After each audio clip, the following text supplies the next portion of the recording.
सर्व श्रोतृवृंदांचं स्तोत्र शृंखलेमध्ये पुन्हा एकदा स्वागत. आपण आत्ता अष्टलक्ष्मी स्तोत्र पाहतोय. आपण विविध स्तोत्रांमध्ये हे अष्टलक्ष्मी स्तोत्र का घेतलं, तर लक्ष्मीची आपल्याला 8 स्वरूपं नक्की काय काय आहेत हेही समजावीत. आणि लक्ष्मीचं फक्त एकच स्वरूप नाही, ती विविध रूपांमध्ये आपल्या घरी निवास करते आणि आपल्यामध्ये तिचा निवास असतो. अशी ही लक्ष्मी, त्या अष्टलक्ष्मीमधली तिसरी जी लक्ष्मी आहे ती आहे धैर्यलक्ष्मी. अहो, ही धैर्यलक्ष्मी आपल्याकडे नसेल ना तर आपल्याकडची कुठलीच कृती पूर्णत्वाला जात नाही. धैर्य म्हणजे धाडस. अहो, ते नसेल तर कुठलीच गोष्ट तडीच जात नाही. या धैर्यलक्ष्मीचं काय वर्णन केलंय ते पाहूया. जय वरवर्णिनि वैष्णवी भार्गवी मंत्रस्वरूपिणी मंत्रमये सुरगणपूजित शीघ्रफलप्रद ज्ञानविकासिनि शास्त्रनुते भवभयहारिणि पापविमोचनि साधुजनाश्रितपादयुते जय जय हे मधुसूदनकामिनि धैर्यलक्ष्मी सदा पालय माम्. ही जी धैर्यलक्ष्मी आहे ना, ही जय देणारी आहे, ही विजय प्रदान करणारी आहे. अहो, मग पुढे विजयलक्ष्मी आहे. मग विजयलक्ष्मी आणि धैर्यलक्ष्मी अशा 2 का आहेत? तर धैर्यलक्ष्मी ही धाडस देणारी आहे. धाडस नसेल तर विजय कुठून प्राप्त होणार? आधी ते धाडस देणारी ही धैर्यलक्ष्मी आहे. ही जिथे असेल ना तिथे ही जय प्रदान करणारी आहे, म्हणून हिला जय वरवर्णिनी म्हणलंय. जाशील तिथे जयच देणारी आहेस, म्हणून तुझं नाव सुद्धा जया होतं. तुला वैष्णवी म्हणतात कारण तू विष्णूची पत्नी आहेस.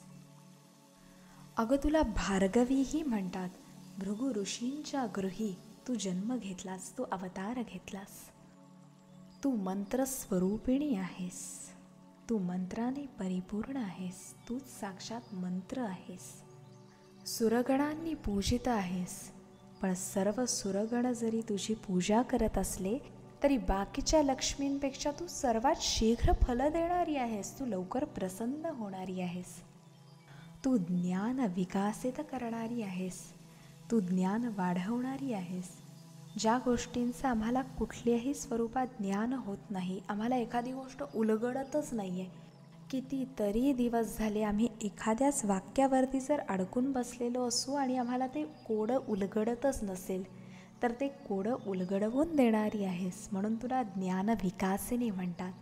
आणि तू साक्षात शास्त्र स्वरूपिणी आहेस. अगं, सर्व ज्या कला आहेत, सर्व जी शास्त्र आहेत ती म्हणजेच तूच आहेस. तू सर्वांचं भव आणि भय हरण करणारी आहेस. तू दुःख हरण करणारी आहेस.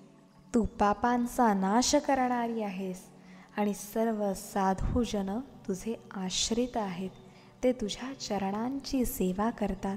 अशा हे मधुसूदन कामिनी असणारी धैर्यलक्ष्मी, तू आमचं पालन कर, तू आमचं संरक्षण कर. ही जी धैर्यलक्ष्मी आहे ही दुसरी तिसरी कोणीही नसून पार्वतीचाच एक अंशावतार आहे. पार्वतीचं दुसरंच एक नाव आहे ज्याला आपण स्कंदमाता म्हणतो. स्कंदमाता म्हणजेच धैर्यलक्ष्मी. स्कंद म्हणजे कार्तिकेय, कार्तिक स्वामी. अहो, हे देवांचे सेनापती आहेत. सेनापती पदावर जो असतो त्याला स्वतःच्या सैन्यातली शत्रूच्या सैन्यातली सगळीकडची पुरेपूर खबर ठेवावी लागते. जरा कुठे खबर कमी पडली ना तर स्वसैन्याचा नाश क्षणात होतो. आणि या कार्तिक स्वामींकडे एक विशेष ज्ञान आहे, विशेष शक्ती आहे. ती शक्ती म्हणजे समोरचा व्यक्ती, त्याच्या डोक्यात काय चाललंय, त्याच्या मनात काय चाललंय हे चेहरा पाहून ते सांगू शकतात. समोरच्याचं मन ओळखणं, ही शक्ती ही कार्तिक स्वामींकडे आहे. ही शक्ती आपल्याला प्राप्त व्हावी म्हणून या धैर्यलक्ष्मीची प्रार्थना करावी. अहो, मग तसं म्हटलं तर आम्ही कार्तिक स्वामींची प्रार्थना करू. त्यांची प्रार्थना केल्यानेही आम्हाला तेच प्राप्त होणार आहे, समोरच्याच्या मनात काय चाललं आहे हे. ज्या कार्तिक स्वामींना ही कला जिनं शिकवलीन, तिची प्रार्थना केली तर आपल्याला विशेष काही गुण अधिक प्राप्त होतात. म्हणून या स्कंदमातेची प्रार्थना करायची. कार्तिक स्वामींना 6 मस्तकं आहेत. 6 मस्तकांमध्ये 6 विचार एका वेळी चालू राहतात. पण 6 मस्तकातला विचार हा एकाच ठिकाणी स्थिर राहतो. ही जी कला आहे ही सुद्धा स्कंदमातेनं शिकवलेली आहे. ही धैर्य प्रदान करणारी आहे, उत्तम युद्ध शिकवणारी आहे. समोरचा शत्रू नक्की काय करतोय, कुठल्या स्थितीत तो काय वागणार आहे, या सर्व गोष्टींचं ज्ञान जी देणारी आहे ती धैर्यलक्ष्मी आहे. हिचं दुसरं नाव पार्वती आहे, जी पर्वताची कन्या आहे. पर्वत हे स्थिर आहेत, ते कधीही डगमगत नाहीत. कुठलीही परिस्थिती असू देत व्यक्ती डगमगता कामा नये. ते जे धैर्य आहे ते देणारी ही धैर्यलक्ष्मी आहे. कुठल्याही स्वरूपात व्यक्ती डगमगू नये म्हणून या धैर्यलक्ष्मीची प्रार्थना करायची की ती आपल्या पाठी असेल तर आम्हाला कोणाचंच भय नाही. आणि ही जेव्हा आमच्यासोबत आहे त्यावेळी आम्हाला प्रत्येक कार्यामध्ये जयच प्राप्त होणार आहे. अशा या धैर्यलक्ष्मीची आम्ही प्रार्थना करतो. अशी ही अष्टलक्ष्मींमधली तिसरी लक्ष्मी धैर्यलक्ष्मी. यानंतरची जी लक्ष्मी आहे ती आहे गजलक्ष्मी. तिचा आपण विचार पुढील भागात करूया. धन्यवाद.